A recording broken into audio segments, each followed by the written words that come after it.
This is the Bahamas Tonight, the Northern Edition. Good evening. I'm Sabrina Brown. Thank you for joining us. Topping the news tonight, the fire department on Grand Bahama will soon be able to make use of its multi-million-dollar state-of-the-art fire station. Work is winding down, and tonight, the Minister of Works and the contractor involved are giving a progress report. Cleopatra Murphy has the story. After more than a year of construction, the new fire station on Grand Bahama is nearly completed. Patrick McDonald, the owner of Patrick McDonald Construction Company, that was awarded a $6.1 million contract for the state-of-the-art facility, says the exterior is 95% completed and the project is on target. The inside is progressing well. We've already installed all of our acoustic ceiling. All of our air conditioning systems are in place. And we're now installing interior doors and about to install cabinets to the inside. The Grand Bahama Port Authority donated 3 acres of land on the corner of Sergeant Major Drive and Settlers Way for the 22,000-plus square foot facility. Once completed, it will feature a 2-story, 11,660 square foot administrative building, dormitories, kitchen, a single-story garage for fire trucks, and a mechanical garage. Minister of Works and Urban Development, the Honorable Philip Brave Davis, says government is anticipating its completion. It's state-of-the-art.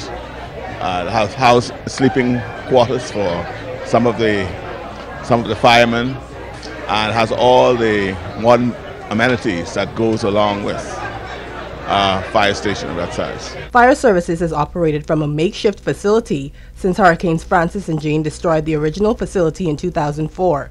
Davis says it has been a long time coming, but officers will now have a proper facility. This is something that for successive governments have been promising over the last 20 years, and we are finally, this administration is fulfilling the promises. McDonald assures that work on the facility is top caliber. I'm happy to have been given the opportunity to be awarded the contract, and as always, I'm always of the firm belief that it's the taxpayers' money, and I do my best to give good quality work to the taxpayers. The project was given a 70-week completion date, and McDonald says the project will be finished by the end of November. Cleopatra Murphy, ZNS Network News. Deputy Co-Chair of the Grand Bahama Disaster Consultative Committee, Tammy Mitchell, says when it comes to response to disasters, everyone needs to get involved, as the private sector nor the government can bear the burden alone. Mitchell was addressing a Rotary Club of Lucaya luncheon where she was discussing the importance of linkages between the public and private sectors when faced with a disaster. Mitchell says the Grand Bahama Disaster Consultative Committee works with the National Emergency Management Agency, adding that they are in need of supplies, something the public can assist with. We're in need of emergency first aid kits. I found that the ones that we've had now, a lot of the stuff is outdated, even as simple as the aspirins. So a lot of them you have to go through and weed out and redo them. Emergency weather gear. For some reason, when persons come and work in emergency response, they forget that the stuff doesn't belong to them. They don't bring it back. Mitchell says there is also a drastic need for more emergency shelters on the island. She issued a plea for the public to let officials know if they are aware of any facilities that can be used as a shelter. Right now, if we were to have a serious event here on the island, and God forbid we never do, we really only have, we currently have 9 shelters.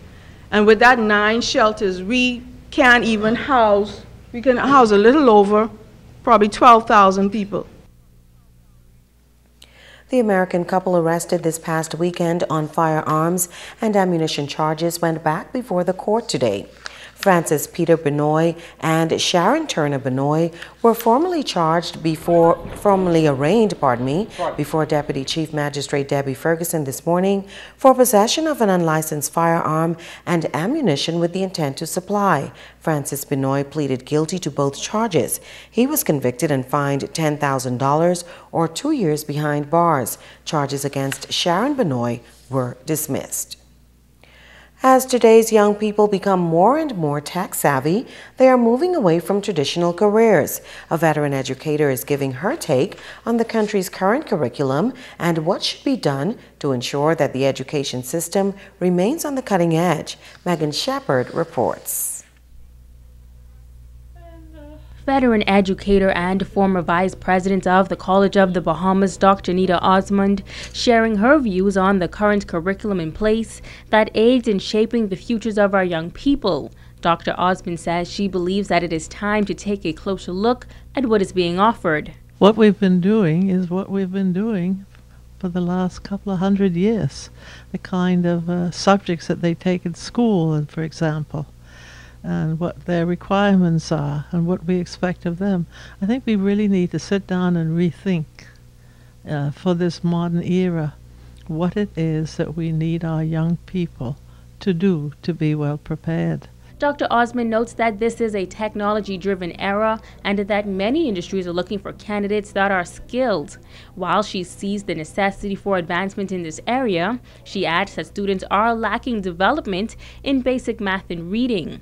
Those are the two important skills that we have not done a good job of instilling in our young people, because so many of them are still leaving school unable to comprehend and compute sufficiently. Dr. Osmond adds that young people must be open to learning new skills in their projected career fields and must be exposed to these options while in high school. I would like to see us be able to sit down and rethink the kind of curriculum, because I think that would make it a lot more relevant. We have some students who will not be interested in doing an academic degree, but they would be extremely interested in learning how to operate a ship, for example, or to fix a ship's engine, how to go about doing fisheries on a large scale, things like that. So what do we need to do to make it easy for them? Megan Shepard, ZNS Network News. Stay with us. There's more news after this.